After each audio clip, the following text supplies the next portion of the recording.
these facial expressions are gold. And the reason as to why that the thumbnail of this video has this, along with Enid's facial expression as my profile pic, along with other facial expressions from Quake of the Creek and We Bear Bears. This will never ever get old. Sibling rivalry centers around Enid and Rad arguing with each other when it comes to who's the better, whilst in Boxmore, a new robot has appeared in order to take down the main characters, with Shannon and Daryl being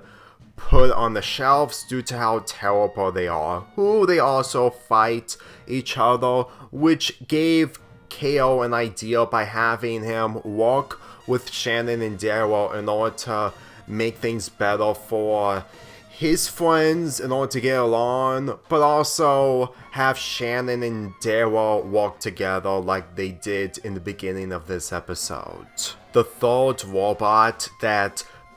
made the Boxmore trio as the series progressed is Wayman, who I did talk about in the past, especially in the beach episode. And considering the type of character that he is, charismatic compared to Shannon and Daryl, truth be told, it's no surprise that Daryl and Shannon would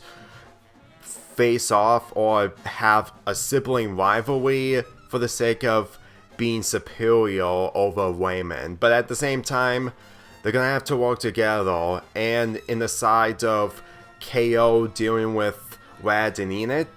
yes, this is one of those cliche plots similar to the first episodes of this show, but on the other hand, it doesn't bother me that much, considering that if it wasn't for KO,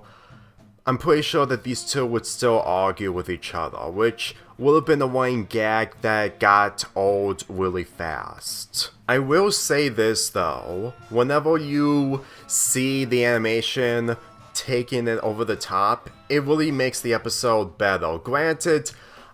it's hard for me to instantly find the animation as the saving grace when it comes to cartoons, since I looked at other problems, but for the type of show that this made me understand onto why that the animators really had a fun time on doing the facial expressions when it comes to basically everything, with the main highlight of this being Rad and Enid, and mostly Shannon and Daryl, and with this leading to KO turning to them in order to make things right for both of their teams. It's really obvious that Shannon and Daryl are going to turn their backs on KO in order to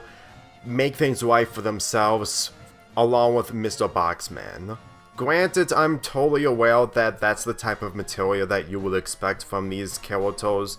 but at the same time, compared to the episode 2, well, it was somewhat understandable, but at the same time, it just led to a predictable outcome.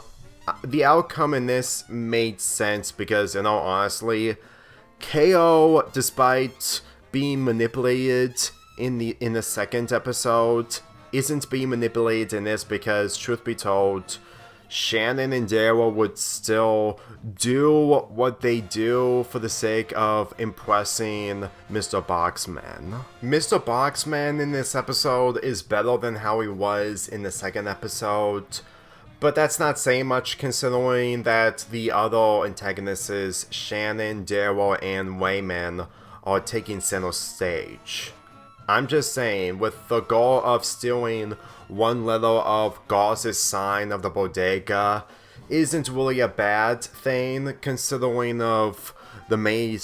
terrible things that these characters have done. But when it comes to terrible things,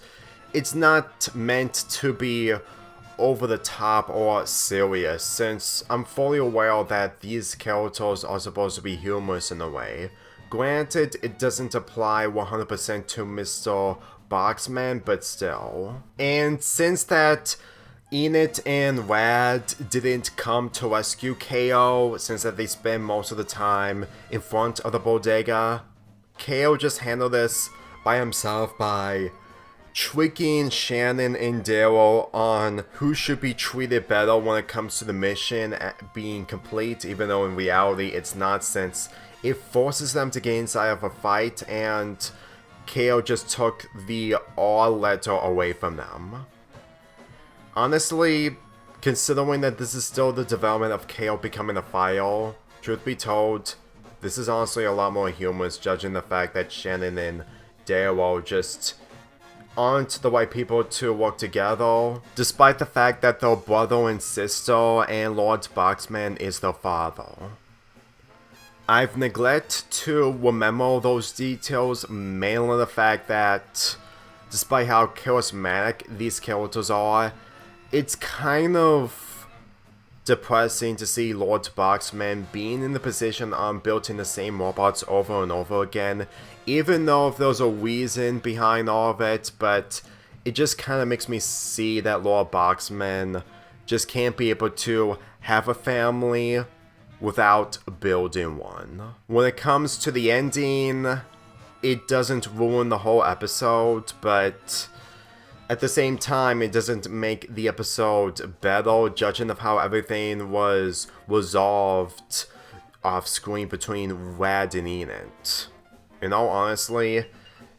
these facial expressions are still good, but at the same time, this still reminds me of one of the first episodes from this show. Not the first episode, but mainly episodes 2 and 3. This episode isn't meant to be highly detailed, but at the same time, it just really makes me question onto why Rad and Enid just don't usually have any arc in this episode when it comes to settling the differences, especially since that later on, there's an episode centering around them that I'm surprised I haven't done a review of that episode as part of the Valentine's half-month projects when I watched this show. But then again, most of the projects from Valentine's half-month just didn't happen, so this isn't the only one. The facial expressions and the introduction of Wayman really made this episode really good, but at the same time, it just makes me remind me of episodes 2 and 3, but hopefully, even with more episodes that have this format, will be better than this. I'm giving this episode a 7.25 out of 10.